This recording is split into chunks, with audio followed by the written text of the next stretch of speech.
الحمد لله رب العالمين والصلاة والسلام على رسول الله وعلى آله وصحبه أجمعين. يقول المؤلف الدكتور عبد الكريم الزيدان رحمه الله في كتابه الوجيز في أصول الفقه. الله يرمي أو كرمك جدو إن جانجينك وني سنة إني سنة من حيث السنة حقيقتها وماهيتها وذاتها مسندتي إن وند متات إما أونا سنة قولية ما سنة فعلية ما سنة تقريرية أنا جانجين أنه إنه لو وند ما تقسيم السنة من حيث وروده إلينا دون كان يمكن مسندتي هنو مسندتي إدي كقول الجمهور مسندتي تاتي قول الحنفية إلا وند ما كقول الجمهور هي مسندتي سنة متواتر سنة أحاد كقول حنفية مسندتي تاتي إنه ده وند ما كو سنة متواتر سنة مشهورة سنة أحاد يوتينا كل وني سنة أحاد هندنون هراي يوتا سنة الأحاد واجبة الاتباع إن جانجينو في كسن ندير كده مري إني وند ما كو دو وند أجا السنة كده مري المشهور أو متواتر هنا مري المشهور على قول الحنفية تأتي أمري الأحاد أو لو متواتر كوكو بوي في اللي بوي مشهور لون كانيوم هراي كوكو ديدو في اللي إن كانيوم كدي هرا كوسها بابي إن ودما ديدو في اللي هري حديثهم أداك أنتما أولولوي هونتو أولولوي كتابي تابي جونو هم بينته حديث الأحاد على قول حنفية كوكال حديث متواتر لولالي هيكا جمالو تابي هذا حديث هونو لولالي جمهور كانوا دي كلا بين أحاديث الأحاد أو كانوا سيتاي وني هري لولالي كصحابة أولولي كتابي كحنفية ولا مشهور سي لولالو كتابي ما كتابي وإن الأحاد فاهمين يا جماعة هذا يقولون نوني فرق بين المشهور والأحاد كرأي الحنفية. وإن دون لا خلاف بين المسلمين أن سنة الأحاد حجة على المسلمين في وجوب العمل بها والتقيد بأحكامها وجعلها دليلا من أدلة الأحكام وبرهان على ذلك من وجوه عديدة نذكر منها ما يلي. هري ونما هري لرالو على حق نجول بونما دل نرجل سنة أحاد سنة الأحاد هراي دونو كهجة هو رجل بفو سواء كان أو سنة دون هرا كفي كيو ندير أحكام شرعية ما كيو ندير عقائد ما كيو ندير توحيد إن كمذهب السنة والجماعة هراي أو القول الصحيح هراي كبوري سلو ده وندما سنة أو سلي تو ونيكو أحاد ونيكو متواتر ونيكو مشهور مدل نوري كفيجوه كتوحيدو sabu ko illete haray hadisaji innude di on malaika be no wodi illete be munkar wa nakir aray be lando goddo di hadisaji do ko hadisul ahad kono walakin nu'minu biha wa na'malu biha sabu fi on sabu hadison no selli sabu hadison no selli haray ko illete haray non dalil seede mudum wonde ma haray hadisul ahad si muselli haray wonde ma sabu ele yewtino hadisul ahad o do ko yufidu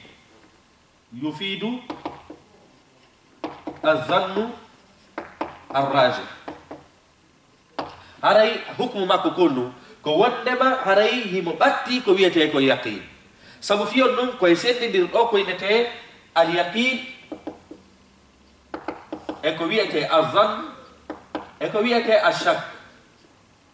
اليقين كو بلتا الظن كو تاوتا hara heɓali pellital heɓali sikke kono oɗo non haray ko pellital ngal ɓuri fowlude e di sikke o fa yusamma zannan oɗo non a shakku haray ko angal pellital ngal ɓuri fowlude fa yusamma shakkan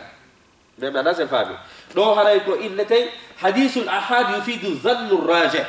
كهن كمذهب أهل السنة والجماعة أما عند الظاهرية كمذهب الظاهري داود الظاهري كان ابن حزم كنان بأنه يفيد العلم اليقين كم بهنو كم حديث الأحاد هنا وحديث المتواتر جنب بينه دل نرو وندم حديث الأحاد كدليل قوله تعالى الله سبحانه وتعالى دالي فلولا نفر من كل فرقة منهم طائفة ليتفقهوا في الدين ولينذروا قومهم إذا رجعوا إليهم لعلهم يحذرون وندما إن وندان سنو إن فد فانا دون كون فد كهالا عرب سينا ما طائفة نفوت goto kala subhanahu wa ta'ala don inni goto si yehi jangani on arti ko yeti on kon don hani jokkude e ngandija konko yewti don kon ko hadisul ahad sabu ko neddo goto ari sifi ko neddo goto ari sifi o do aya kayni do ta'ifa dawawi innude aden goto dawawi innude himbe dido dawawi innude himbe temedde himbe millionji jonnon kala subhanahu wa ta'ala do inni kullu firqatin minhum ta'ifa do natori goto natori dido natori buy ka Allah subhanahu wa ta'ala do inni haray yo immi wobbe e meden goto e meden ma buy e meden ya jango ya ara yottinana en fi relito haray dum do holli wonde ma hadithul ahad ko goto tun arata yottina maqbul haray no jaba mi anase fami ko be dallino ko Allah subhanahu wa ta'ala inni wa in ta'ifatan min almu'minina qatatalu si feddeji didi ma himbe dido piri julbe do hino sella yang inu feddeji didi nino an sella kadi yang inu si himbe dido piri himbe dido da sabfiyo li anna kalimata ta'ifa no sella yaade goto yaade dido yaade jama ko dum be addirani do haray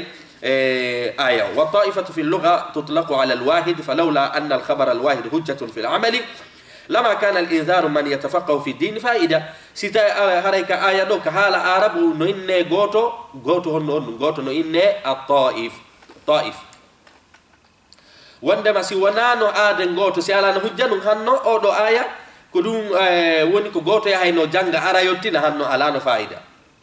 Allah subhanahu wa ta'ala kadi kono en ya ayyuhalladhina amanu in ja'akum fasiqun binaba'in fatabayyanu o inni wonde ma si fasiki jo addi khabaru yen labbiti siko gonga ko fasiki jo goto inna jaka ngandi si tay woni ko gonga ko en jokku kana en jokku ko en jokku si tay woni fasiki jo ari wowli hunde e yurriti ka en tay ko gonga wowli ko en jokku kana en jokku ko en jokku aya on kanyu katindini wonde ma wal khabarul wahid awa maqbulun si tay woni ara sihha on derto si hadisa on selli ara ko dalil ara nonno dalil dila bon seede mun haray hadisul ahad ko hujja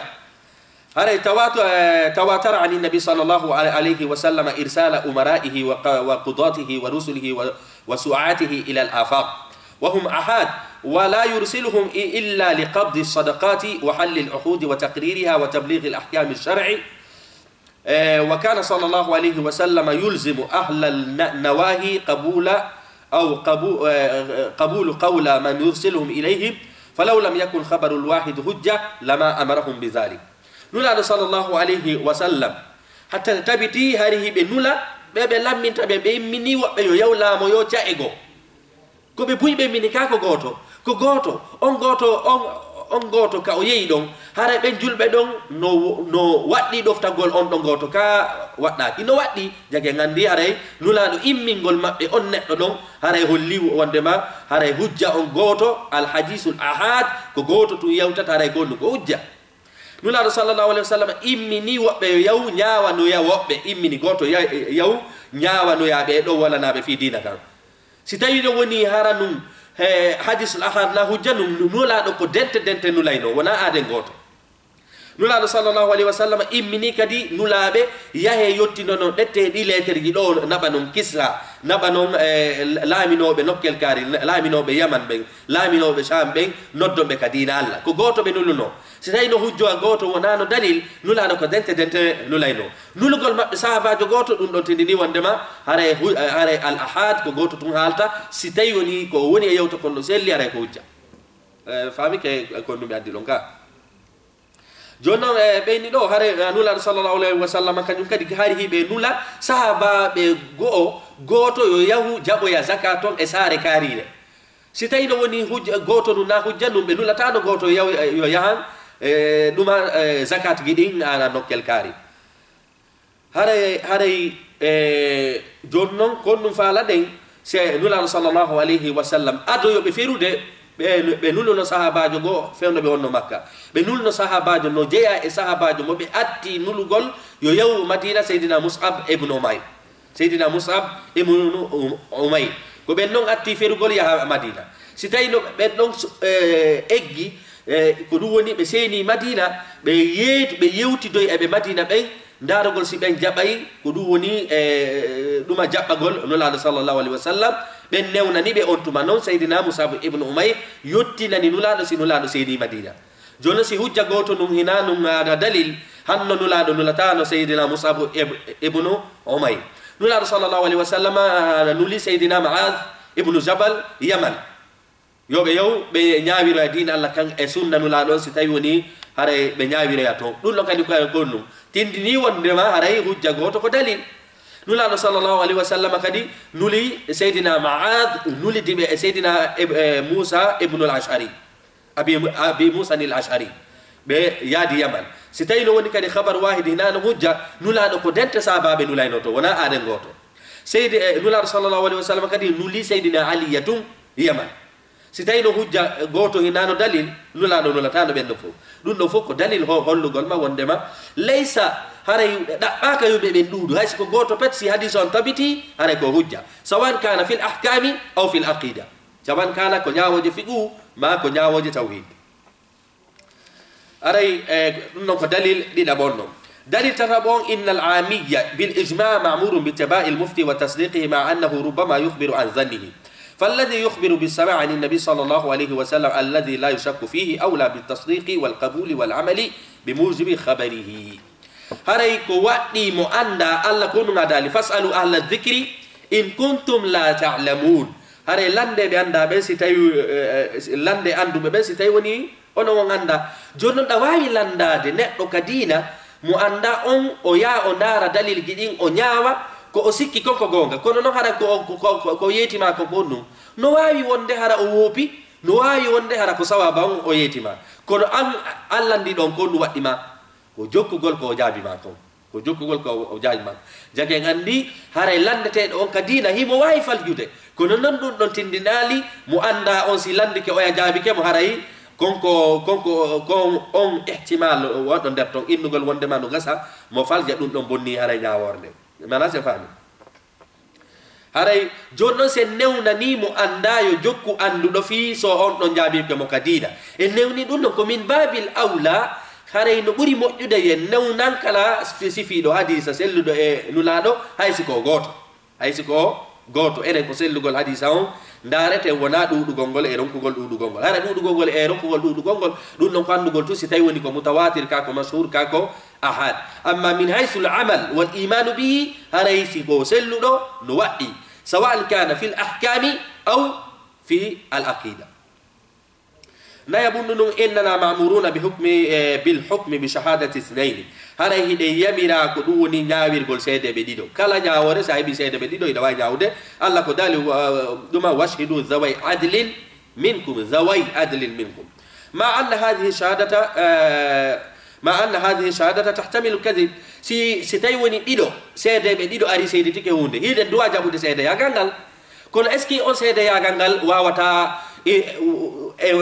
innude no gasa ɓen kañum kadi hara ko fenade ɓe woni no wawi wonde kono si seede ɓen ɗiɗo ari hande kadi e darata on ihtimalil kadib ko woni ha nder ton innugol no gasa ɓeɗo kañum kadi no hara ko felade saabu se naati e ɗum ɗon hande kadi hay sa addoyi temedere seyditike is aynayi no gasa ɓeɗo kadi hara ɓe fenayi woni addoya million ko ɗum waɗi haray en naati eko wiyete tasalsul ko ɗum waɗi ɗo hay si tawi woni ko ɗiɗo ari seyditi fa yakfi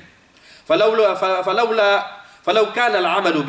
بها لا يجوز إلا بانتفاء احتمال الكذب بصورة قاطعة لما عملنا بها ستاينو وني ان اني بايتو وني ديدو اري سيدي تيكي نو غاسا بيدو كادي بفلا وني هانو وادانو كي ينجوكو الله سبحانه وتعالى نكونو يدي واشهدوا ذوي عدل منكم إنو قول وندما سيديدو سيدي كي كو ينجوكتو أراي إني ان وندما وتا اندار كو وني تو احتمال نو غاسا enen ko zahiro nyaawete seede be dido hebike e nyaawa nyaaworde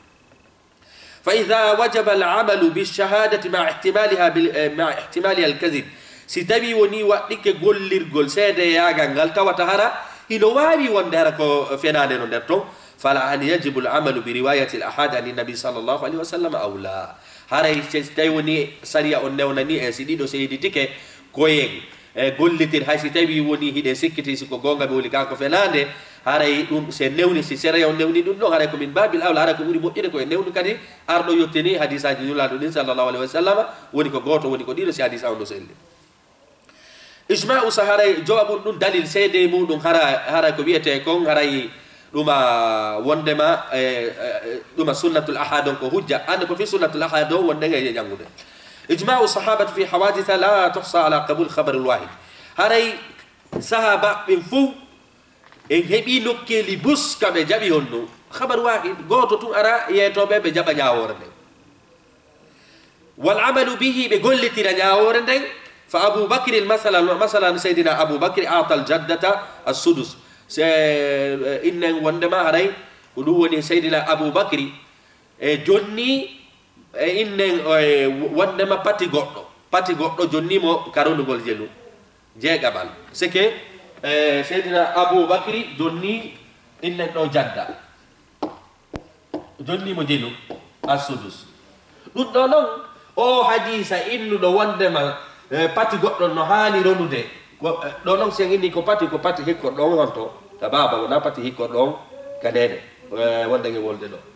parce sabu hide mari jaddul fasid ide mari jaddul sahih ka ilmul miras de mari jaddu mutawata ko non be bena tafasid woko jadda fasida seke ko duma ko patirawo bondo seke mo ronata hayso rona ko kote rere de badno jadda inne wanda mahara on ka kote adane inne o jonni mo as-sudus jonni gol mo hadisa addo jonni on do as-sudus ko hadisa on ahad sayyidina Abu Bakr gollitiri mo sayyidina Abu Bakr si gollitiri hadisul ahad ena kadi gonu hato didi ko gollitiri hadisul ahad ko gollitiri hadisul ahad ko dum be ni do haray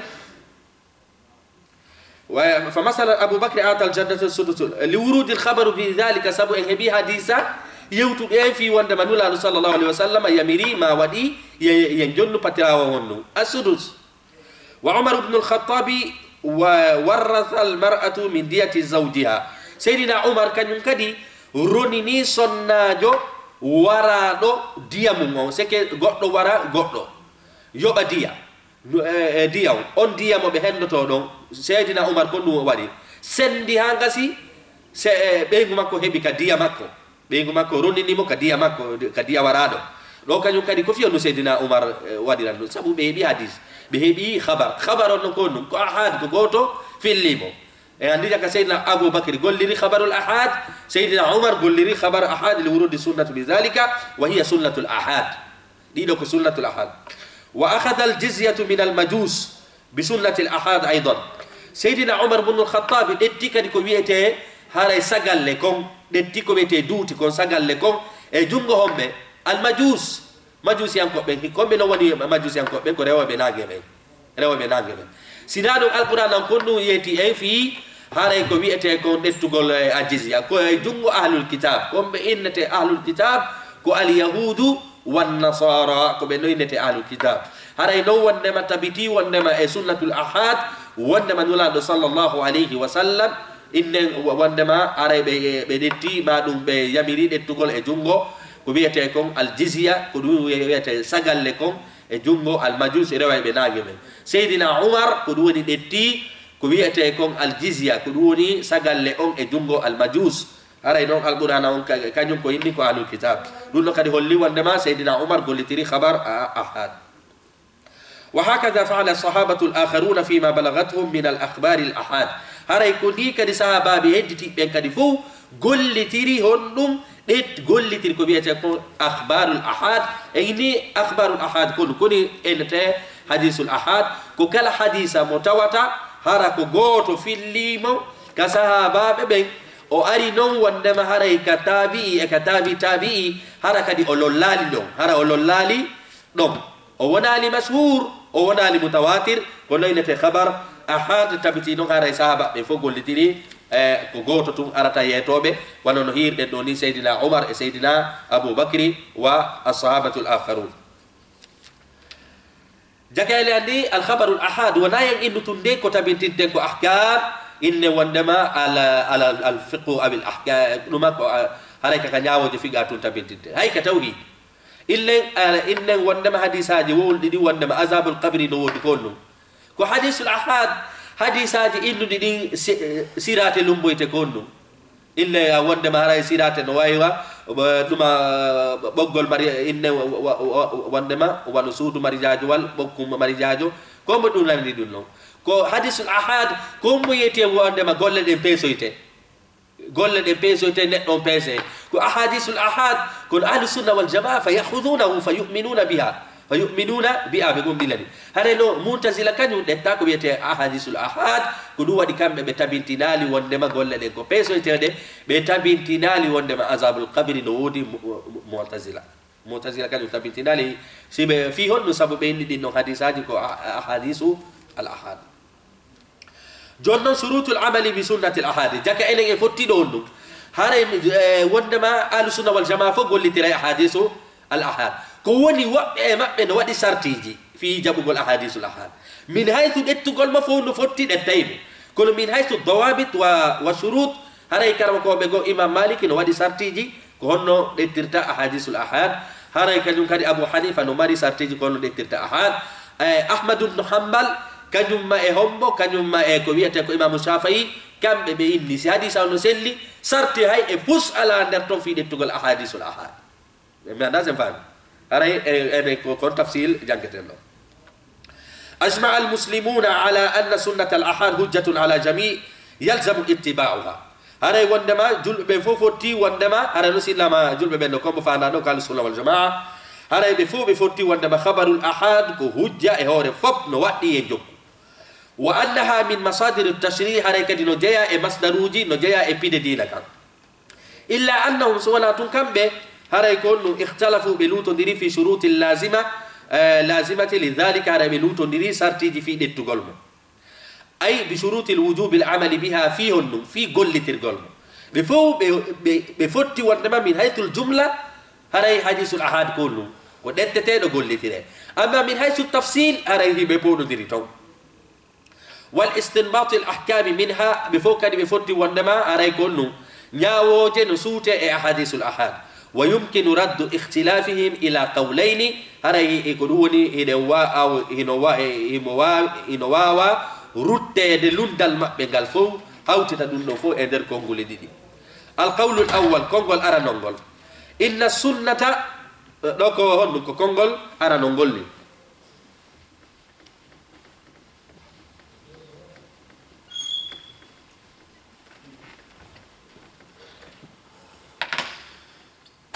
إن هذا درسنا نقول شروط العمل بسنة الأحاد سارتيجي في قول ترقل سنة الأحاد إني من حيث الجملة لوقتي قول ترقل قال السنة والجماعة سنة الأحاد سكي حديث متواتر كغوتو في اللي مالو ديدو هرا لولالي في أسر التابي لولال في أسر تابي سب كونو جوجي تفصيل متواتر كان متواتر بون خلاف لا يبودو كسنة الأحاد جوجي ده خلاف مودو اللي قال السنة كان بيقول لي سواء كان هونتو سواء كان في الأحكام أو في العقيدة يتوتو هرا حديث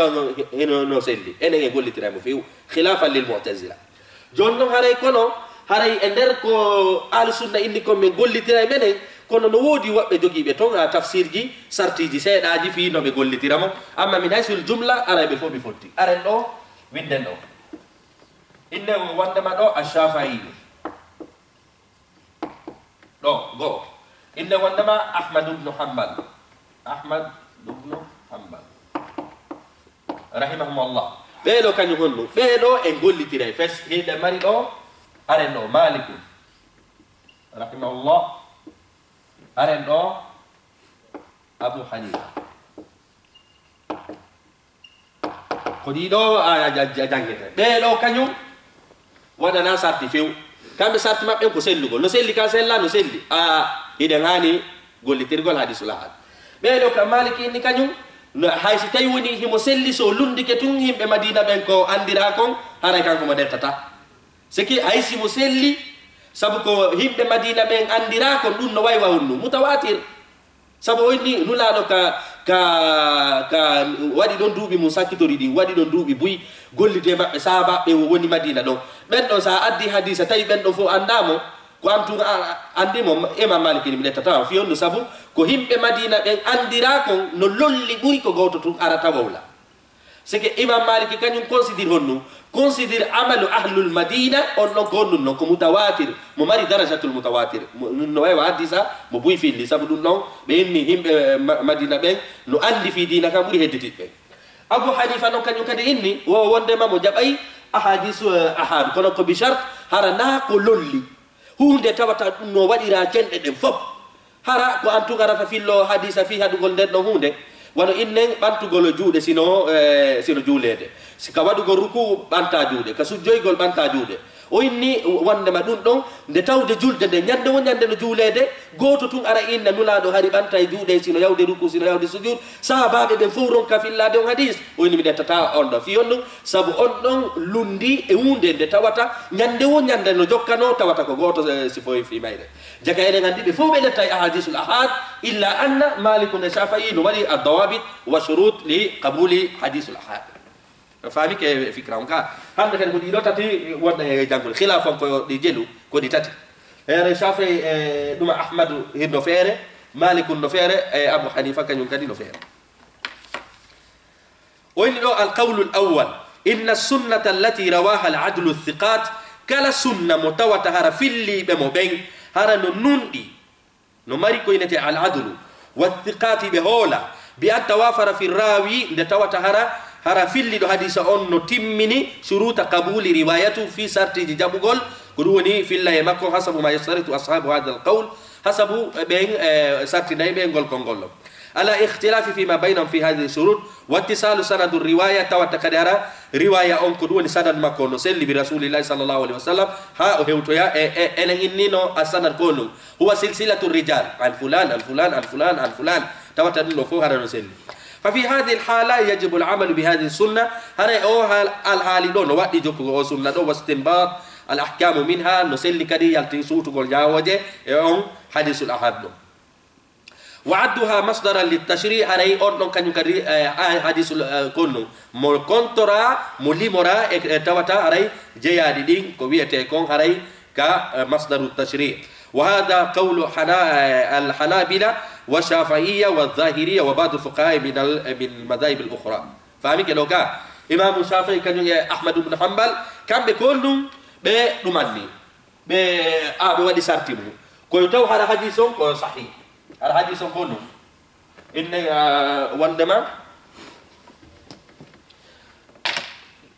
بينو كان اشترطوا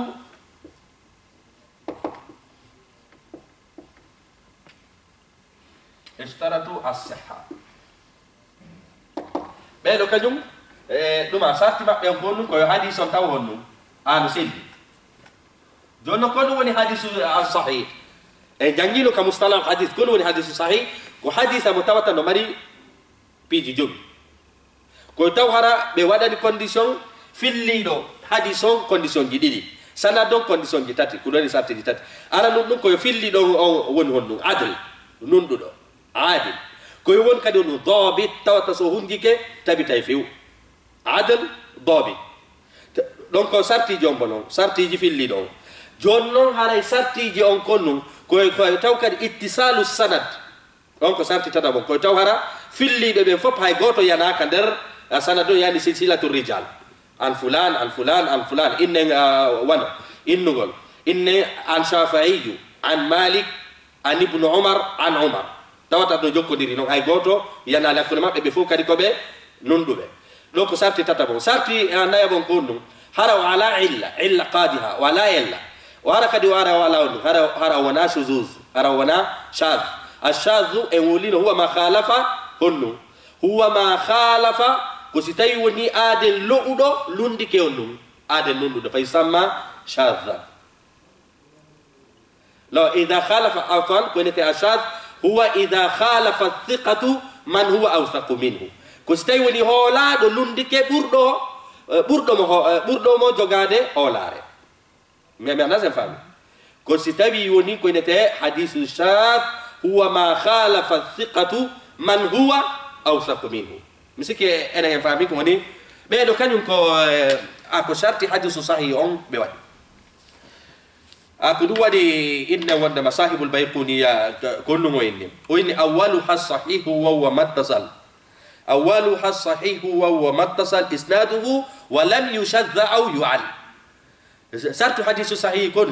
كو جوجي لولاي أوله الصحيح وهو متصل يعني اتصال سند وهو متصل إسناده ولم يشذ أو نشاذ أو يعل أو جوجاكي علة تتوتي نهنو توتي راوي أنك يكون عادل ضابط عادل ضابط جاكان عندي شروط صحيح كجلو كجوي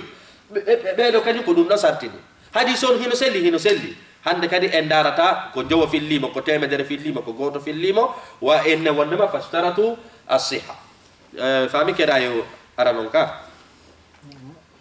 جونون أما إذا لم يتصل السند أما نسيتاي وني سند ما كون جوكو ديرا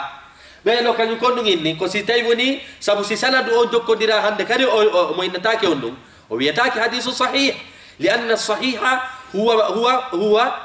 هو إني حديث سيلو دكونو كو تابي هنا ماري سابتي جوي هنا فقد هراي دو او هبالي سابتي غوتو وهو اتصال السند بأن سقط سلسلة الراوي الصحابي الذي روى عن رسول الله صلى الله عليه وسلم وهو المسمى بحديث المرسل لو كانوا كدي جونو كدو جونو سيتابي وني أنا إني دو هنو ماري سابتي جيلو سابتي جيجو اتصال أن يكون الراوي عادلا ضابطا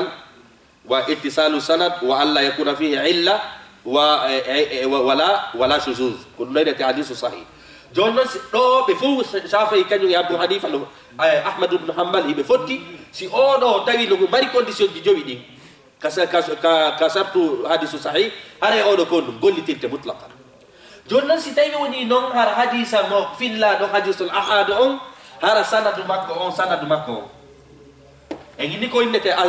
السند كونو كو سلسله الرجال في اللي بحديثه عن فلان عن الشافعي عن مالك إن وندما كدونا إنته السند سلسلة الرجال جونا ستاي دو وني هارا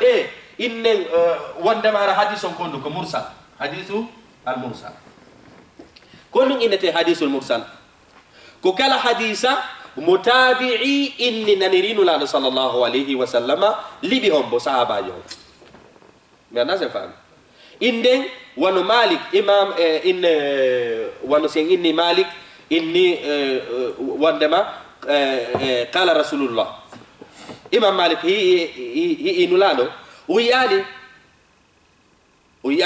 madu inni sitay woni Sa'id ibn al-Musayyib Sa'id ibn Musayyib inni wandema qala Rasulullah Sa'id ibn Musayyib hi ali nulado kono hi koko tabijo yi on bo sahabajo si on mo hi ali nulado don inni wonde ma nulado maki haray kombo mo libi ko ako sahabajo jonno si on sa si hadith on hara sahabajo on no liba ka yewtere haray on don hadith kanyum kadi bedo dido kala hibe jabi on hadithul ahad non wa fihi tafsir me andase fam bedo dido hibe fotti si tay woni hadith on no jogi condition ji din jogi kono hino serti si tay woni hara ka sanadu ton sahabijo on no liba ko wiete kon hadithul mursal huwa ma rafa'ahu at-tabi'i ila nabi sallallahu alayhi wa sallam huwa ma rafa'a at-tabi'i ila rasulillah sallallahu alayhi wa sallam wa asqata as-sahaba وإذا لم يتصل السند بأن سقط في سلسلة رواة الصحابي الذي رواه الخبر عن رسول الله صلى الله عليه وسلم وهو المسمى بحديث المرسل أنا عندي حديث المرسل كله ما يرسله التابعي إلى النبي فقد اختلف أصحاب هذا القول في وجوب العمل به لو شافعي أحمد بن حنبل لو يدري في قول ترجل أو حديث بأن سفهمي كهونتو بفوتي كهونتو به si tawi woni condition ji ɗi jowi no timmi ka hadisu sahih ɓe ɗiɗo kala hiɓe fotti si tawi noon woni sahabajo on ɗo liɓa e muɗum ko wiyete ko hadisul mursal ɗon haray hiɓe powɗodiri golletirgol si famu hadisul ahad fa inna zahiriya la yakunu hujja zahiriya kañum inni on ɗum la yakuna hujja aray on ɗon hadisa gollitirtake saabu fiyannu saabu aslu hadis on ko hadisul ahad ɗon ko goho ɗiɗaɓum ɗum kañum kadi sahabajo on wawlaka inde mum woni ɗiɗi zahiriya kañum inni oɗo hadisa ɓe lettatama wala yajibu lamalu bihi zahiriya kañum inni waɗɗaki gollitirgol mon koye famno ko woni zahiriya ko mazhabu wodunoɗo inteɗo mazhabu zahiri ettayɓe annususu bi zawahiriya hande kadi noon hede mari nden fedde ko woni haray woɓɓe no jokkinde kono ara anda ɗeɗe janngugol kañum tun e deftere fama ɗum ɗon inna ko ɗum ɗo woni dina ko mazhabu zahiri kañum kadi kono limaha summiya bi zahiri li annahu yahudu annususa bi zawahiriha koko feeñi kon o ɗattuto wa madhabu shafii kañum kadi a kon ɗum inni al akhdu bihi bi shurut madhabu shafii kañum inni mi ɗettay on hadisa ɗon mo tawata hara ko mursal kono ko bi shart famike ɗon a zahiriya ɗettatamo mutlaqan ɓe gollitirtamo wonamo hujja mutlaqan amma inda ashafaiyu on ɗon kañum no waɗi a shart minha an yakuna min marasil kibari tabiin koyo taw o hadisul mursal ɗo hara hina tabi'in ɓe liɓuɓe honɓe sahaba ɓen hara ko ɓen ɗon woni inne tabi'in ɓe mawɓe ɓen sabu tabi'ina joguinoɓe duuɓi ɓen ɓen ɗon ko hasi kon hara ɓe hiidi on mo e sahaba ɓen kono tabi'ina wonnoɓe paykoy koy hara ko paykoy ɓe hilli ɓe ɓen ɗon ko hasi kon hara ɓe hiidali e sahaba ɓe mana se fami ko imamu shafii fa imamu shafii kañum inni mi ɗettay sifa on hadis ɗon hara ko hadisul ahad hara kadi e nder ko woni kon ahad ko hadisu al mursal mi ɗettaymo kono ko bi charte ko si tawi woni ko kibaru tabiina fillimo wona sigaru tabiin wona sigar a tabiin sabu fiyonno sabu si tawi woni ko kibaru tabiin haray no tañƴina wondema haray on ko gonga o liɓi sahabajo on kono ko hasi kon haray o yiidi e sahabajo on kono siko sigar haray no ko hasi kon fewndo oya no gasa feƴƴini haare oya heɓaka ko ɗum waɗi imamu shafii kañum waɗi inni mislu said ubnu lmusayyib sabu said ubnu lmusayyib oɗo kon komin kibari tabiin komin kibari a tabiin imamu shafii kañum inni si wano oɗo ni hay so waɗi hadisu mursal mi ɗettaymo sabu oɗo miɗo taƴƴini o hiidi e sahabajo sabu haɗay ko ɗo woni kibaru tabiin oɗo ko jamanuji seeɗa woni hakkude makko e sahaba ɓe hay so liɓi sahaba ɓe mi ɗettayde mi ala se famira imamu shafii wa an yusnada min jihatin ukhra imamu shafii kañum kadi ɓeydi a sartigo koyo taw on hadisa ɗon kañum kadi ko ɗum hara en inni go'o kara ko fillaɗo on ɗum e inne wondema an kibari tabiin ɗiɗaɓum ɗum hara himo mari laawol goo hara hadis o no filloya on ɗum e sanadu goo hadis on inne wondema said ubnul musayyib komin kibari tabiin o fillo hadisa ndaroyen kañum kadi e laawol go tawi hadisa o no fillora e laawol go hara wona kanko fillimo imamu shafii inni ɗon ko deuxiéme condition gonno fi ɗettugol hadisul ahad tawa kadi ko o mursal o illi kañum kadi an yuwafiqa qawla sahabi koyo taw hara no yaadi e on ɗum konngol sahabajo o aw yufti bi muqtadahu acthara al ulama ma ɗum hadisa on hara karama ko ɓe buyi ñawirimo si karama ko ɓe buyi ñawiri hadisa hay si tawi woni hadisa on ko ɗum hadisa on ko mursal si tawi woni ko sahabajo ko min kibari ulama tawa kañum kadi hara wondema karama ko ɓe ñawirimo on ɗon hadisa kañum kadi imamu shafii ɗettaymo hay si tawi woni hadis on ko mursal wa madhabu ahmad ibnu hambal al akhdu bil mursal wal amalu bihi in lam yakun fi lbabi hadithu muttasilu sanad ɗuma shafii kañum ko sarteji jelu jogi ko sarteji nayi fi gollitirgol hadis al mursal al ahad sarti arano on koyo taw hara komin kibari tabiin fillimo sarti ɗiɗaɓo on koyo taw hara hadisa on tabitiri e laawol gon sarti tataɓo on koyo taw hara yaadi e konngol sahabajo on sarti anayaɓon koyo taw kalamo koɓɓe gollitiri on hadisa ɗon ɗon ko sarti imamu shafii o fi gollitirgol hadisu ara ko ahad ara ko mursal ahmadu ibnu hambal kañum o inni min ko sarti goto pet mi jogui fi gollitirgol hadis al ahad al mursal o inni min ko si tawi woni hadisa hay e goto heɓaki si wona oɗo haray mi ɗettamo ono mo faami ɗon ahmadu ibnu hambal inni min simi heɓarale hadisa hay e goto tawi ko o hadisa mursalu ka tawatara ko taabijo waɗimo mursal yani huwa askata sahabi fi sanad haray min o mi ɗettaymo fiw mi alaɗi condition ji ɓe tun karma koɓe gollitiramo ɓe tun tawatara komin kibari sabi tabi abou ahmadou mo ko sabu ɗum ɗon ahmadou ibnu hambal siɗa janngude ka defte makko o inne ɓe ɓeynete walahu riwayatani walahu halasa riwayat mo jogui riwayaji buy sabu kanko o ɗettay piiji buy o waɗa condition piiji buy ɗo enen en gayni رأي الشافعي أحمد شافعي كانوا أحمد بدأت حديث الأحاد مطلقا ستيوني موجودي كونديسيون سارتي جولو سارتي جي حديث صحيح ستينو وني مرسل شافعي ودي سارتي جناي أبو حنيفة أحمد بن حنبل ودي سارتي غوت جوني أنا ينجيني رأي الشافعي أحمد بن حنبل جون هنا يود الثاني وهو أصحاب القول لم يكتفوا بكون الرواة عدولا ثقاتا وإنما اشترطوا شروطا أخرى لا تتعلق بسند الرواية هذا هنا يهان كونغول هدتي بين تاوتا بين نو ودا سارتي في نندوغول في اللي بحديثهم كونو كوبي وادي ريسارتي كوبيجي غو يوندرا اك سند يوندرا اك متن يوندرا في اللغة الحديثهم حتى يترجح عندهم جانب صحة الحديث ونسبته إلى رسول الله صلى الله عليه وسلم وأصحاب هذا القول هم المالكية والحنفية ونذكر فيما يلي بإيجاز شديد أهم شروطهم هذا يقولني وندما هذا المالكية أبو حنيفة كانوا كم به بماري سارتي يوديرا فيو سند goddo ittama ka sanad goddo montama ka sanad ko kibaru tabi'in kana kibaru tabi'in hadith on ari lawol go ka wondirali lawol go be do kanyum wada on sarti do fi haray ko dum do wonde e jangude aray non mo rabbidini do yewtere de shurutul malikiyya jon hina yawde sarti imam maliki fi gollitir golollo ahadith al ahad وإن اشترط المالكية لقبول خبر الأحاد عدم مخالفته لعمل أهل المدينة سرت إمام مالك في قول ترقل حديث الأحاد كله ويتاو هرا كونكو حديث في اللي دلنداكي كو يم مدينة بين عندراكو أو حجة في ذلك أن والحجة في ذلك دل نرقل كله أن عمل أهل المدينة بمثابة سنة المتواتر وإنما كانكو إنكو يم مدينة بين عندراكو هرا دون نواي وسنة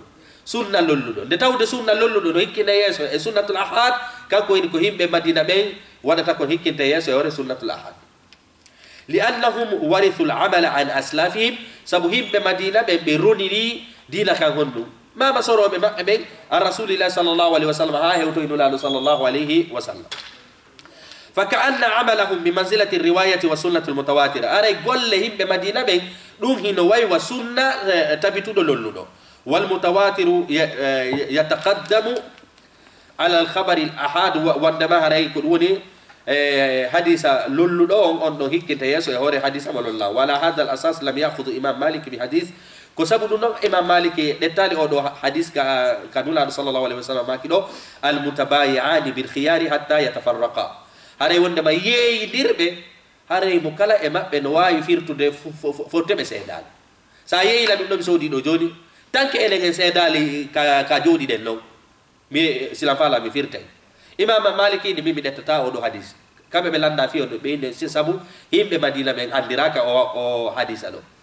هم بمدينة من أندراك نلو بين سبب سيتاين وني حديث أون كلون نلو هي واتاون أراهم بمدينة من أندا في مكو Kedua di hadis Imam Malik saya yeka risalah maka Muwatta Malik ma yeka Hasyiatud Dusuqi duma kadafta duma jani dengan tawai Imam Malik jabali de yawdo sabun ini hadis onko hadisul ahad wa beedi no khare amalu ahlul madinah kullu qodno no waywa mutawatir wal mutawatir muqaddamun ala hadisul ahad وقد قال مالك عن هذا الحديث هذا إمام مالك ويقول حديث ليس لهذا عندنا حد معروف من تتاول حديثا ولا أمر معمول به من كل تتاب سبو إمام مدينة من أدراكم كمذهب إمام مالك كان ينكدي في كجولغول sono kala bantu gol ajude kambe konto bantata jude ko takbiratul ihram to hande kadi anga bantata sabu hadisaji wowlu didi fofi bantu gol ko ahadisul ahad woni no himbe madina be andiraka himbe madina be andiraka dum do fayuqaddamu amalu ahlul madina ala hadisul ahad kono ene ne yewta jun haray ko dum woni qawlus sahih e ko be woni e ko dirde do kama staratu wanono be imam maliki ko wadi sarti aran on gondum إن وين غورو عدم مخالفته لأهل عدم مخالفته لعمل إن لعمل أهل المدينة أهل المدينة أقصرتي أرنوني في إمام مالك جابوا الأحاديث الأحاد هو جابوا كل كل توارا حديث الأحاد لنداكي عمل أهل المدينة sarti dida bo on mo wadi on kono alla yukhalifa al-khabar al-ahad al-usuliyya ath-thabita wal-qawaid al-mar'iyya fi ash-shari'a wa ala hadha al-asas lam ya'khudh bi khabar al-musarrat wa huwa alladhi rawa 'an an-nabi sallallahu alayhi wa sallam annahu qala la tasurru al-ibil wal-ghanam faman ibta'aha fahuwa bi khayri nadhirin ba'da an yahlibaha in sha'a amsaka wa in sha'a raddaha wa sa'an min tamr jonnon imam maliki kanyum kadi inni wandama sarti an dida bo on fi wata wi jabu honnu hadithul ahad si hadisa on tawi mo lundi aslu dina kan mo lundi hara hadisa ahad on honnu no lundi on asli dina kan sabu odo hadisa goddo kakanula sallallahu alaihi wasallam ma kido inne goddo detta bewa madum bali hondu ya nyammina baha biradan wada ka duma baba ka indi baba ha hewa tew naba bano yeygol andi don haray himba fay naba bano yeygol goddo sodoya on tigi biroya tum ko dum woni yare biradan dan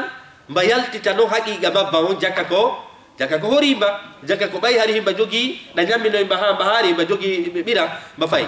jonno mi illa mi wurtay ko mi sodi ko ala sari am ko min sari am inni ko ya wurtude e mabba he hondu e sa'uji ko woni sari yare didi tabaro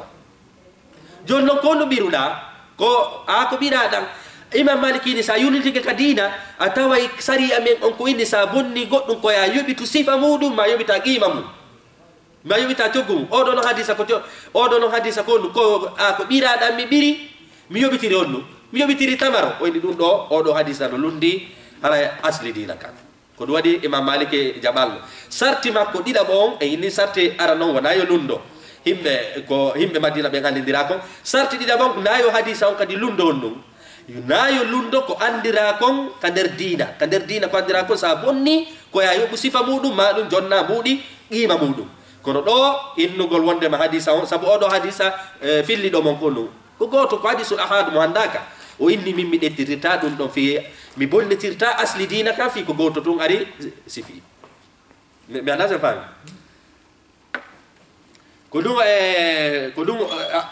indi do kan khalafa al-asl akhraju bid-daman hare wandama hadisan kunni ko wandama kala ko bunnuda ko ya yobu sifamu wal aslu inna mutlafa shay inma yaghrumu mithluhu idha kana mithliyan wa qimatu in kana qimiyan hare kan derdina men ko sa bonni hunde ko ya yobu sifa mayre ma yoba qima mayre kono do mi bonni mi biri birada mi yobitiri tamaro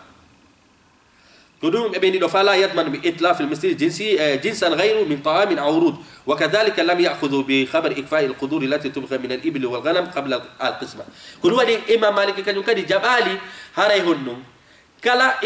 إنه قالوا وندما سيتاي وني قالوا هبو هيك كجهادي قالوا نوابي ديتو قالوا نياما وإنه كان كنو هاي تانك سنداكا أنتي هانا نياما بأنا زفاهم سبوا خبر نكون خبر كانوا كذي أحد إمام مالكي من التتاود سبوا أودو لوندي أنو أصلهم كذيدا هراي كدوم يوتا ليجا جونو كارين دوما سارت مالكي أكو يجيب دوكو جو دي لابون كو الله يخالف إلا وإنما أصول الشريعة ara ko sarti dida bo imam malik yonni fi gollitir golono hadisul ahad ko tawhara lundaki ko himbe madina be ngandira ko sarti dida bo har hadiso lundaki kan kadi onno e asli ko anda ko kadina ara ko dum do woni sarti imam malik be do no kanyu sarti dali dum no jonno yahe ka abu hanifa kanyu ko inni alla takuna sunnatu muta'alliqatun bima yaksuru wuqu'ahu ko taw hara on hadisa don kanyum kadi hara na ko wowi wadde kono ko wowi himbe be no wowi wadde dum tigiri ala fillo da hadisa mutawata hay goto andali fi mudo yani mimma ta'ummu bihi albalwa me ko dum enete alla takuna fi amrin min dando do ko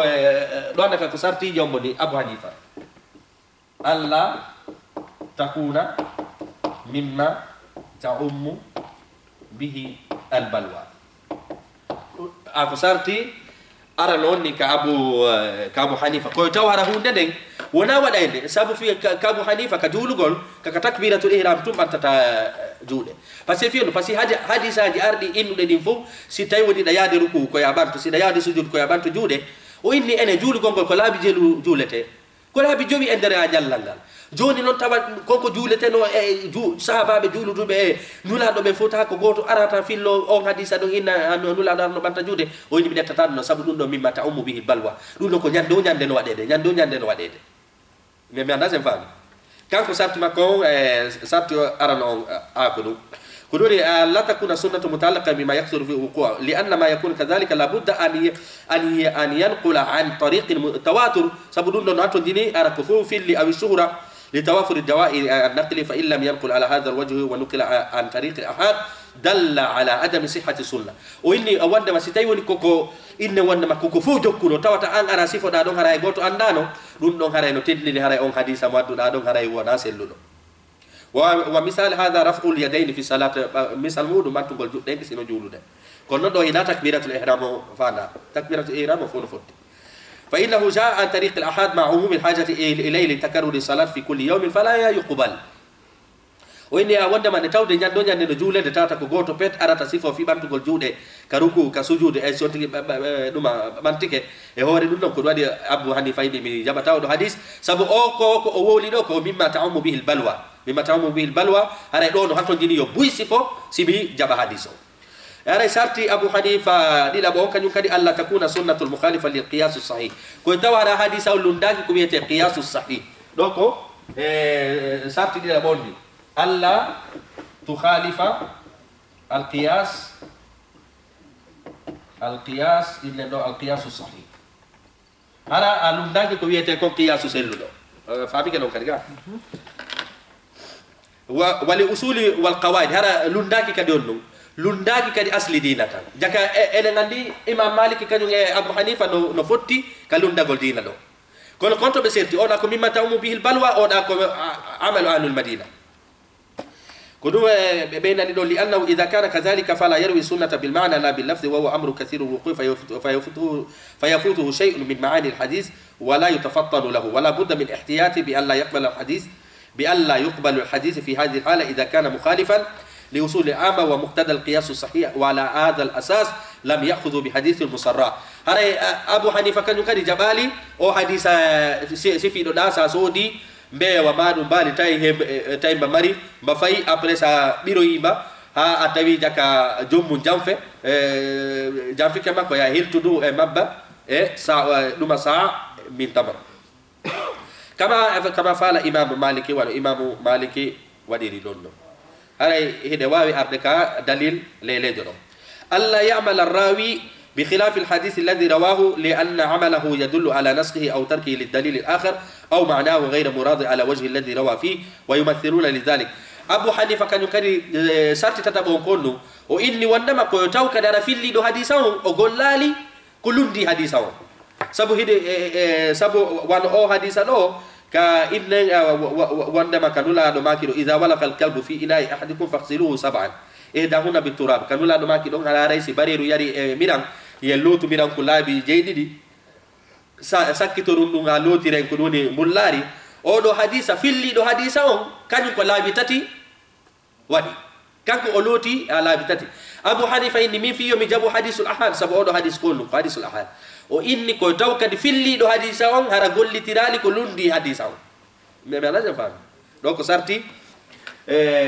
tatamo inna do atati alla yukhalifa ar-rawi illa do ar-rawi filli do hadisa on ko taw hara o lumdaj o do no hadisa filli do mon inni ko lotugo laabi jeddi mais kanko ko jelo on loti laabi tati donc lotugol makko laabi tati on abu hanifa ne letata hadi o do hadisa sabu fiyanno sabu si tawi woni ko gonga no wonno wowlo o lotay no laabi jeddi sabu ko dum do mo filli fami ke sarti makko joni non karam ko on no sendidirde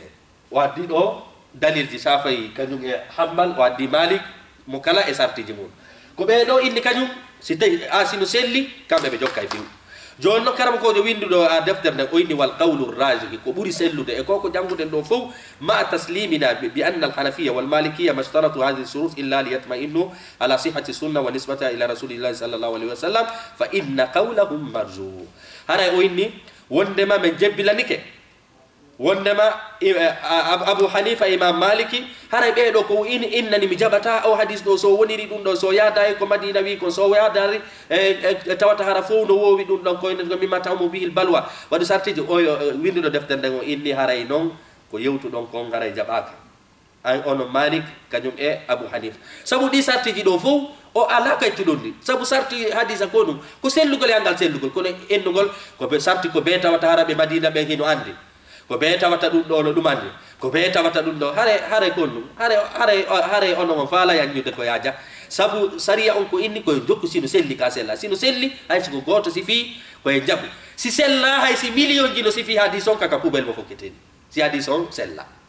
jaka enen andi ko sellugol makko e ronkugol sellugol makko ko ɗum waɗi ko Imamu Shafi'i kañum e Ahmadu ibnu Hanbal jogiiɗo sawaba e ra'yu maɓɓe on karam koɓɓe yaari sabu ɓeeɗo kañum ko ɗum henni si hadis on no selli ɓe jaɓi ɓeeɗo kañum waɗi sartiji ko ɓe tu tawata ɓe Madina ko piiji jelu tawata e goo ɗiɗi kañum kadi himɓe Madina ɓen hiɓe waywa himɓe Makka ɓen no wawa himɓe Taif sabu nulaaɗo yeehi e ɗimmi a nokkeeli ɗon fof ko honno Imam Maliki kañum innirta rahimahumullah wondema haray ko ɓe tun ko himɓe Madina ɓen andi kon ko ɗum ɗon si wona ɗum enen e jokkata mi anda sen famira yo ko ɗum wa qawlu gayrihi huwa raji o inni noon ko ɓeeɗo ko yewti kon Shafi'i wa Ahmad ibn Hanbal ko noɓuri sellude لأن السنة متى صحت روايتها بأن رواها الأذول الثقات الضابطون سب سنة أنتم أسلي وتوتا هرفل لي بمبين هنا هولا hibe mari ko inete dabtu be mari ko inete ko sartiji hadisa sellu kongol lazima ittiba'u haray waddi ke jokkugol on hadisa wal akhdhu biha e jabugol mo wal istinbatu al ahkam minha isutugol jawaje de mudu sawa an wafaqa ahlul madina am khalafahu woni yadi e be madina ben ko woni wadde ko woni yadal sarti on ko sellu kongol وسواء اتفقت مع اصول المقرره ومقتضى القياس سواء كان دون يادي يادي اصل دينك كما يادال وسواء عمل راويها او لم يعمل سواء كان هرا في اللي دون كدوم دون غولتيري ما في اللي دون ونا دون غولتيري ele ko sellu gol makko wala bitete وسواء كانت في امر يكثر وقوع او يقل سواء كان non hara ko hunde wonde wadde mana hunde wonde wadde haysi wowa wadde sino selli ko e jab gollitire لان اهل المدينه جزء من الامه لا كلها haray wonde ma himbe madina ben ko be peccum e der julbe be wona kambe tu woni julbe ben fo be ala sem fam ko dum woni wal ibratu fi ma yarwi rawi la bima ya'malu bihi haray ko honno dettaten ko filli ko wona ko mo wadi ko لان ربما يعمل بخلاف ما روى خطا او نسيان او تاويلا سب goddo no fillo hunde angasa heggita wada goddum go madum falja madum wada ko filli kon tawil firi rañawore go fa huwa ghayru ma'sum hara fillotoɓe hadis ɓen hinaɓe wonaɓe faljata wa kawnu al-amru alladhi ja'at bi sunnah kathiru wuqu' la ta'thira fihi al-qabul aw radd al-akhbar al-ahad li'anna al-hajata li ma'rifati al-hukm ma yaqillu wuqu'i kal-hajati li ma'rifati al-hukm ma yakthuru wuqu'u wa kilahuma qad yanqulu al-ahad fadlan an من أن الكثرة أو القلة لا ضابط لها في هذا الباب. هذا إنه قول ما فان قول ونان نوري أسرتي يكون هراي سرتي أو كوكوبي أتيكون هراي وندما هراي كو جاب أتيكون.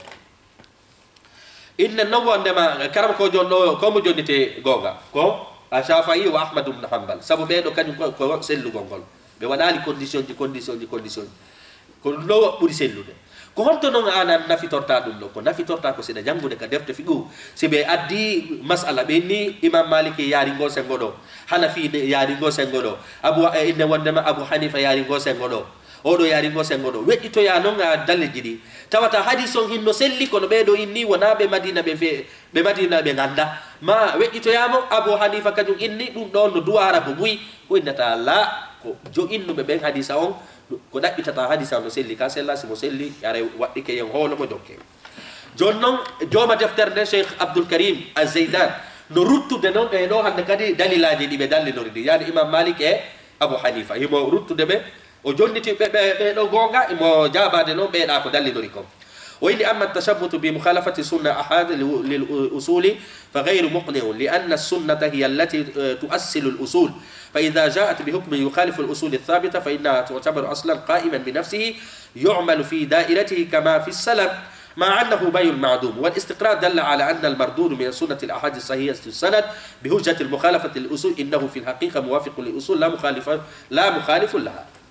وإني وندما هراي كبيا دليل ريكون وندما هراي نايو نياو رندن أرو لندو أصل دينا كان وإن الله هنا نودري سبب سنة أنكو أصلي مستقل هنا يا إنه وندما سنة لندك القرآن لا سنة أنتجري أو سنة أنكو مصدر مستقل. وإني وندما بيع السلام sadari ka akan dar asli kun woni bayu salam ko yeyu gol honno inna wondema mi jonni ma di mudi do mi do fala mi do fala inne mi jonne do minna mi do fala do otowal mi yeto ma marko maggal duubi maggal dum ay fo hara non alangal minna mi jonni ma mudi ngay mi do fala sama galota detta mudi ya da ko yangal otowal no angayi ko ala ka angayi ayi ko ala ko sari yaw no dewdi dunno tabiti kadara alquran tabita o inni awa dum do kanyum kadi hadisul ahad kanyum kadi ko ender sunna o jeya sunna o ko aslun mustaqil wa laysa innaka tu wandama be mo lundo fami ke ka إن وإنما فحديث المصرات الذي رده بهجة المخالف للأصول غير مخالف للأصول الذي قالوها. فقاعدة الخراج بالضمان لا تعمل هنا أو لا تعمل هنا لأن اللبن المصرى لم يحدث بعد الشراء وإنما كان قبله فليس هو من قبيل الغلة التي تحدث عند المشتري حتى يستحقه. وإني وإنما أريكو إمام مالك كان أبو حنيفة كدل نريد إن دم غلدا أري كم بدتالي أنه حديث سابو أنه نلوندي أصلي دي لكان سابو سي أويا si taiwani oya ko biradan nang biru no ko biradan o duwa yobi tude wana tatabaro oya inni aslan haray mbambe wadon ko eski ko bay oya sodi masiba hebi biradan hari hiba wondi nang biradan wona fi ko ya endima seke onno hadisa lundaki aslan asli dina kan ko dum o fala en yadan o indi do kanyum kadi ya helli. وأما التشبت أما نونك نكري جوجي تقول بعدم فقه الراوي إنه قال وندما ويفلك جيدي كجون قول لتريتاتي وإن فقول غير مستساق لأن رواة السنة عندهم من الفقه لملازمتهم لرسول صلى الله عليه وسلم ما يكفي للإطمئنان بصحة نقلين wondema ko be dallidori kanyum kadi ko oya filli ke jeedidi wadi ada tati be indi dum no kanyum kadi jabaka sabu fiyo sabu sahaba be filli be fu hare hibe mari ko yete figu seda ina ko woni hibe burdi jogagol figu kono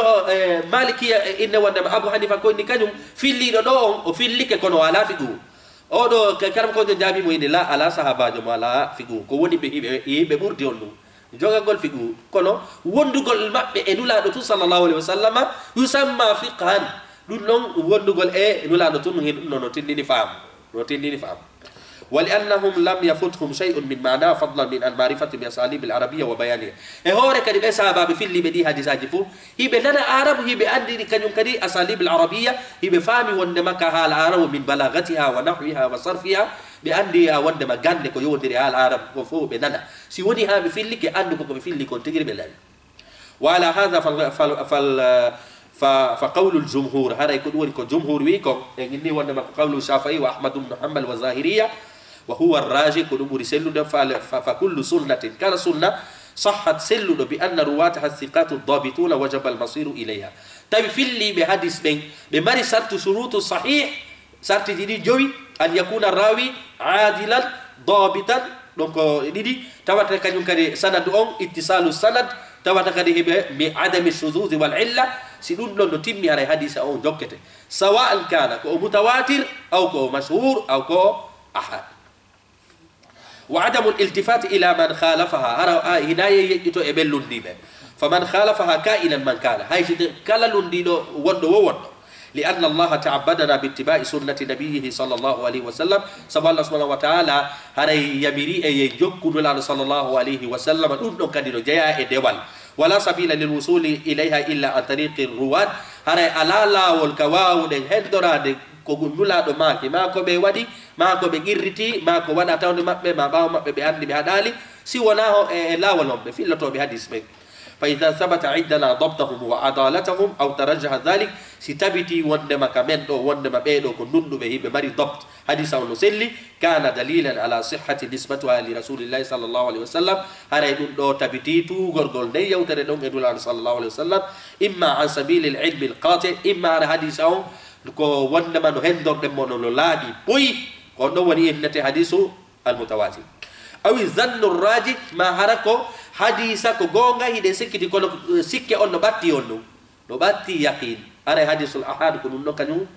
tindita hadisul ahad ina yaqin tindita be kono azannu arrajihu ara wakilahuma dido didi kala hadisa kala tindindo al yaqin aw al ilm ma utindini azannu arrajihu yujibani al amali bihi shar'a ara no wadi ye jokkudul don kasariya meden hande ko jangude hare ko sartiji fi jokkugol hadisul ahad sartiji din ka ahmad ibn hanbal wa shafi'i eregi ni ko be do jogi gonga e odo mas'ala be yo Allah yurma be do fu hare hi hare daiman ko gonga on dabbitete wona indugol min ko mi dum do min ko mi dum do min ko kari mi jokkata mi go jakkata daiman ko du jangume ben inni wonde ma honɗum wonde ma hare gonga on no andire dalil din gonga kan wona worbe ben andirte indugol ko kari wi ko kari wi ko dalil didi preuve didi on ko no al ilmu yu'rafu bil adilla wala yu'rafu bir rijal wala yu'rafu bir rijal ara enen ni be do kanyo ko sellugol gol wadi amma hadith si tay woni ko mursal be podo didi o shafi inni ko be wona sarteji tati maliki al kanyo inni wadi sarteji didi wona yo lundo amal ahlul madina madu wona yo lundo sarteji aslu dina o abu hanifa kanyum kadi inni ko yo taw hara wona hunde de tawata hara ko hunde lollunde maɗum hara hide lundi ko biyete kon haray asli dina kan maɗum haray ko ɗum woni hara filliɗo hadis on gollali axe hunde nden haray miɗo hatta ɗo wassalamu aleykum wa rahmatullahi wa barakatuh